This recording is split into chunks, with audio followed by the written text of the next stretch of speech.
अखिल भारतीय अग्रहरि वैश्य समाज की राष्ट्रीय कार्यकारिणी की बैठक शनिवार को दिल्ली के कराला में संपन्न हुई। बैठक की अध्यक्षता अग्रहरि वैश्य समाज दिल्ली द्वारा करी गई। कार्यकारिणी की बैठक दीप प्रज्वलित के साथ शुरू हुई। बैठक में राष्ट्रीय अध्यक्ष विधुप अग्रहरि के नाम की प्रस्तावना रखी गई थी। विधुप अग्रहरि ध्वनिमत से स्वीकार करते हुए सभी ने सहमति जताई। राष्ट्रीय अध्यक्ष विधुप अग्रहरि ने अपने संबोधन के दौरान कार्यकारिणी की बैठक का एजेंडे के बारे में जानकारी दी गई। बताया जाता है कि बैठक का मुख्य उद्देश्य एक तो पिछली बैठक की कार्यकारिणी की पुष्टि करना और दूसरा दिल्ली प्रदेश की नवगठित कार्यकारिणी का शपथ ग्रहण और तीसरा आगामी राष्ट्रीय कार्यकारिणी की बैठक को लेकर चुनाव और पद्धति पर चर्चा, चौथा क्रियाशील सदस्य बनाने की प्रक्रिया पर चर्चा, पांचवा अग्रहरि समाज की मासिक पर पत्रिका पर चर्चा और अग्रहरि समाज से संबंधित कई अन्य विषयों पर भी चर्चा हुई। इसके साथ ही बैठक में नए सदस्य बनाने को लेकर भी चर्चा हुई। समारोह में नन्हे मुन्ने बच्चों ने गणेश वंदना गाकर यहां आए लोगों का मन मोह लिया। राष्ट्रीय कार्यकारिणी की बैठक में भारत के कई राज्यों और शहरों से आए अग्रहरि समाज के पदाधिकारी ने कार्यकारिणी की बैठक में अपने विचार रखे और सुझाव भी दिए। बैठक में अग्रहरि समाज के लोगों के लिए कई चर्चाएं हुई और सदस्य बढ़ाने की भी चर्चा होगी और इसके साथ है समाज की भलाई के लिए भी समाज के लोगों से बढ़ चढ़कर आगे होने का आग्रह किया गया। बैठक में वैसे तो कई विशेष विषय थे, परंतु इसमें मुख्य विषय नव निर्वाचित कार्यकारिणी का स्वागत था। इसके साथ ही अग्रहरि समाज के नेपाल के राष्ट्रीय अध्यक्ष भी अपनी टीम के साथ यहां पर पहुंचे थे। आइए देखते हैं टोटल खबरें के वरिष्ठ संवाददाता राजेश खन्ना की इस विशेष रिपोर्ट में अग्रहरि समाज ने कार्यकारिणी की बैठक में किन विषयों पर चर्चा हुई और क्या निर्णय लिए गए, अपनी मांगे रखी समाज की मांगे हैं। देखिए हमारे संवाददाता की इस विशेष रिपोर्ट में। फैसले हुए, क्या इसका एजेंडा रखा? आज यहाँ दिल्ली प्रदेश के द्वारा आयोजित राष्ट्रीय कार्यकारिणी की आज यहाँ पे बैठक है और ये हमारी जो कार्यकारिणी है ये 20वीं कार्यकारिणी है और ये अभी 2 वर्ष पूरे हुए हैं। इसमें पिछले कार्रवाई की पुष्टियाँ भी हुई हैं और आगे इसमें मेंबरशिप ड्राइव को कैसे करना है इसके लिए हम लोगों ने ऐप वगैरह बना करके डिजिटल युग में हम लोग एंटर करते हुए और सभी पूरे समाज को, पूरे देश भर के समाज को हम लोग जोड़ने का प्रयास कर रहे हैं।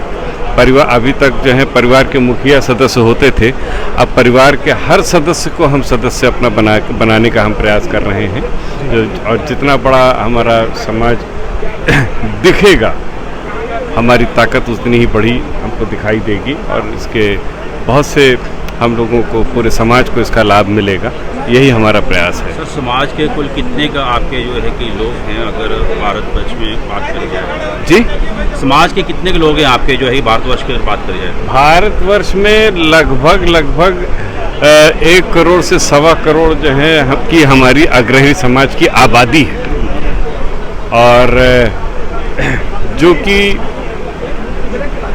देखी नहीं जाती है और अब हमारा प्रयास है कि ये दिखे और जब दिखेगी तभी समाज की जो भी तकलीफ़ें हैं वो इसको सरकार इन सब को दूर करने का प्रयास भी करेगी।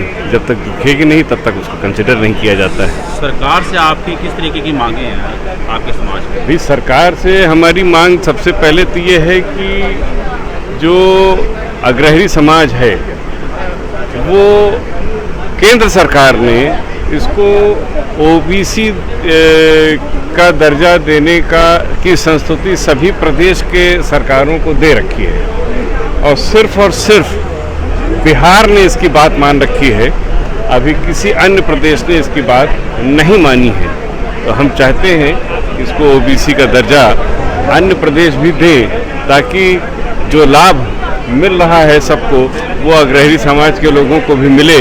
हमारी अग्रहरि समाज एजुकेशन में और फाइनेंशियल स्टेटस में बहुत पिछड़ा हुआ है और इसका हम लोगों को इसका सहयोग सभी सरकारों के द्वारा मिलना चाहिए। सर, अन्य देशों में भी क्या आपका संगठन काम कर रहा है? अन्य देशों में हमारा संगठन, नेपाल के अग्रहरि समाज के लोग हैं वो आए भी हुए हैं इस कार्यक्रम में। वहाँ के राष्ट्रीय अध्यक्ष आए हुए हैं, डॉक्टर योगेंद्र अग्रहरि जी आए हुए हैं, अपनी पूरी टीम को लेकर के आए हैं आज के इस कार्यक्रम में और इस कार्यक्रम की शोभा बढ़ा रहे हैं। और हमारा समाज भूटान में भी है, हमारा समाज अमेरिका में भी है हमारा समाज यूके में भी है।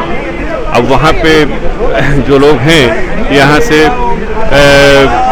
रोजगार के लिए अन्य देशों में चले गए हैं और वहाँ से मदद करते हैं अपने परिवार की। वो लोग अपना प्रयास करते हैं, जो लोग जो कुछ भी कर सकते हैं कर रहे हैं। कुछ संदेश देना चाहिए मीडिया के माध्यम से? मीडिया के माध्यम से मैं संदेश ये देना चाहता हूँ, सरकार से निवेदन करना चाहता हूँ कि जो ओबीसी का दर्जा जो बिहार प्रदेश ने हम लोगों को दे रखा है, वह ओबीसी का दर्जा अन्य प्रदेश भी हमको दे। केंद्र सरकार ने तो इसकी संस्तुति दे रखी है, लेकिन बाकी सब जो है अन्य प्रदेशों के ऊपर छोड़ दिया है। तो अन्य प्रदेशों को कम से कम अगर केंद्र एक बार कहेगा तो प्रदेश सरकारें भी इस बात को मानेंगी और हम लोग भी जो पिछड़े हुए हैं वो भी उनको आगे आने में सरकारों का सहयोग मिलेगा। बहुत बहुत धन्यवाद। मैं विदुप अग्रहरी, राष्ट्रीय अध्यक्ष अग्रहरी समाज, महामंत्री अग्रहरी वैश्य समाज दिल्ली। आज का इस कार्यक्रम की जो सफलता है वो हमारे पूरे देश से, जो आज राष्ट्रीय कार्यकारिणी की बैठक है, पूरे देश से लोगों ने पूरी तरह से अपने तन मन धन से यहाँ सहयोग किया और इतनी दूर चल कर आए, इसलिए आज ये बैठक सफल हुई। तो ये कार्यक्रम कितने दिन चलने वाला है? आज तो कार्यकारिणी की आज एक राष्ट्रीय कार्यकारिणी की बैठक है और कल हमारा ये परिचय सम्मेलन और दानदाताओं का जो है दानदाताओं का हम सम्मान करेंगे। जो हमने यहाँ पे धर्मशाला तैयार की है उसके लिए दानदाताओं का सम्मान और 2 जोड़े कल हम साथियाँ यहाँ करेंगे। कार्यकारिणी जो क्या एजेंडा था आज का? हमारी कार्यकारिणी का आज का जो एजेंडा है वो ये है कि हमारा समाज राष्ट्रीय स्तर पर कैसे आगे बढ़े और राजनीति में कैसे अपनी सहभागिता सुनिश्चित करे। आपका संगठन जो है समाज आपका कितने राज्यों में है और कितने शहरों में? हमारा समाज जो संगठन है वो देश के 13 राज्यों में पूरी तरह से एक्टिव है और बाकी पूरे देश के अंदर है। यहाँ तक कि म्यांमार और हमारा नेपाल में भी बहुत बड़ा संगठन है। आज अगर बात करें दिल्ली में तो किन किन राज्यों से और किन? हमारी दिल्ली में पूरे 28 के 29 प्रदेश के लोग हैं। सभी प्रदेशों के सहभागिता यहाँ हुई। किसका धन्यवाद करना चाहिए आज हम यहाँ आए हुए सभी लोगों का धन्यवाद करेंगे और अपने समाज के प्रत्येक बंधु का धन्यवाद करना चाहेंगे जिन्होंने आकर यहाँ पर अपना समय दिया। ये गला कैसे बैठ गया आपका? गला ये कार्यक्रम की तैयारियों में बैठ चाहिए। नमस्कार, मैं doctor Yogendra Agrahari, orthopaedic trauma spine surgeon हूँ। साथ में राष्ट्रीय अग्रहरी समाज नेपाल के केंद्रीय अध्यक्ष हैं और हम बुटवल रूपंदेही निवासी हैं। हम लोग वहीं के लोकल नेटिव पीपुल लोग हैं और इस कार्यक्रम में गोरखपुर के जो ओम प्रकाश जी हैं, जो विदेश के जो मतलब सब देखते हैं संयोजक हैं, उन्होंने निमंत्रणा किया और ये यहाँ के कार्यकारिणी बैठक में हम लोगों को निमंत्रणा किया। ये बहुत ही खुशी की बात है कि हम लोग नेपाल और भारत का संबंध तो परापूर्व काल से माता सीता के समय से, शायद उससे पहले भी होगा, लेकिन आज हम लोग यहाँ आके एक जो अग्रहरी बंधुओं से मिलने का एक सौभाग्य हुआ, जो सम्मान जो मिला, उससे हम लोग खुद को बहुत गर्वान्वित भी महसूस कर रहे हैं। और हम लोग भी जो भी जितने लोग भी इंडिया में अग्रहरी बंधु हैं, सबको हम लोग नेपाल के सब अग्रहरी बंधुओं को तरफ से सादर प्रणाम कहते हुए और पशुपतिनाथ सबकी रक्षा करे कहते हुए अपने सभी को धन्यवाद।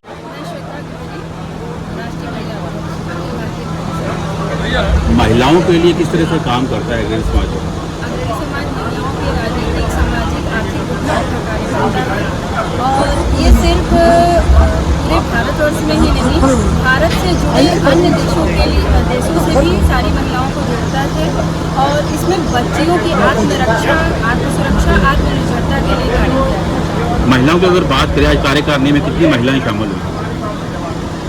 ऐसे कहा जाए तो कार्यकारिणी में तो 100 महिलाएं हैं, लेकिन पूरे भारतवर्ष में इससे कहीं का आशीर्वाद सभी लोगों पर बना रहे और अग्रहरी समाज का नाम ऐसे ही रोशन होता रहे और अग्रहरी समाज की महिलाएं जो ऐसी जगह पे हैं जहाँ भी जागरूकता नहीं आई है, हम वहाँ जाएं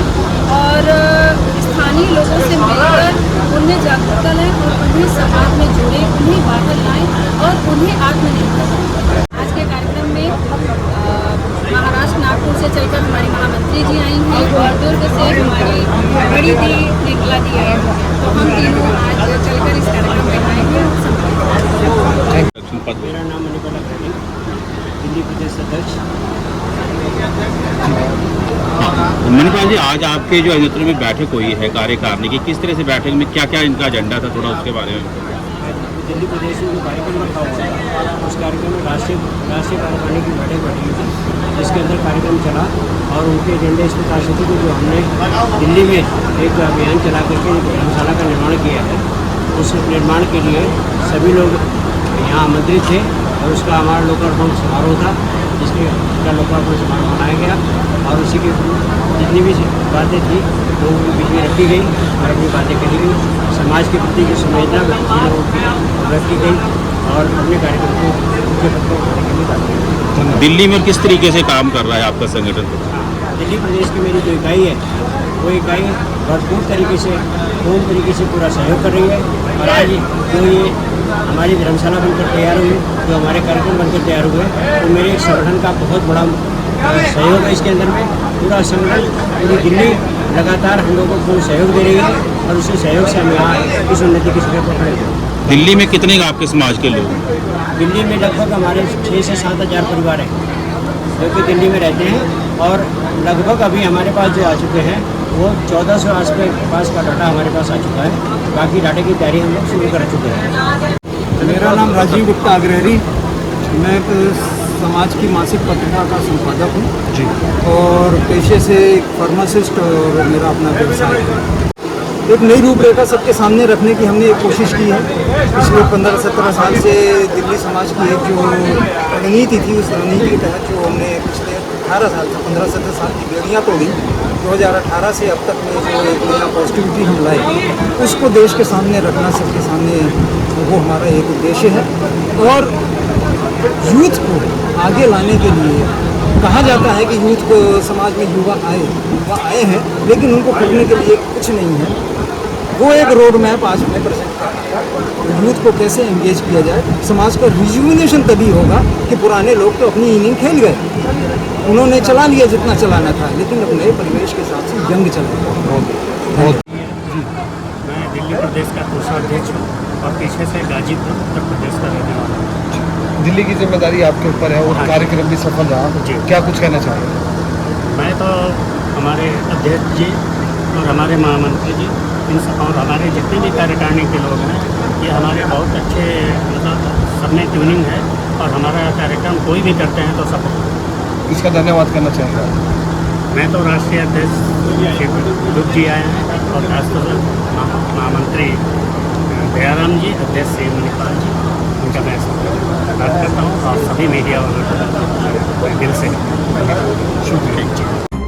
आपको बता दें कि वो अग्रहरी समाज दिल्ली में नवनिर्माण भवन का लोकार्पण भी किया गया और साथ ही दिल्ली में स्थित अग्रहरी समाज के भवन को राष्ट्रीय कार्यालय घोषित संबंधित भी चर्चा हुई और रविवार को अग्रहरी समाज का परिचय सम्मेलन और सामूहिक विवाह का भी आयोजित किया जाना है। टोटल खबरें दिल्ली से राजेश खन्ना की विशेष रिपोर्ट।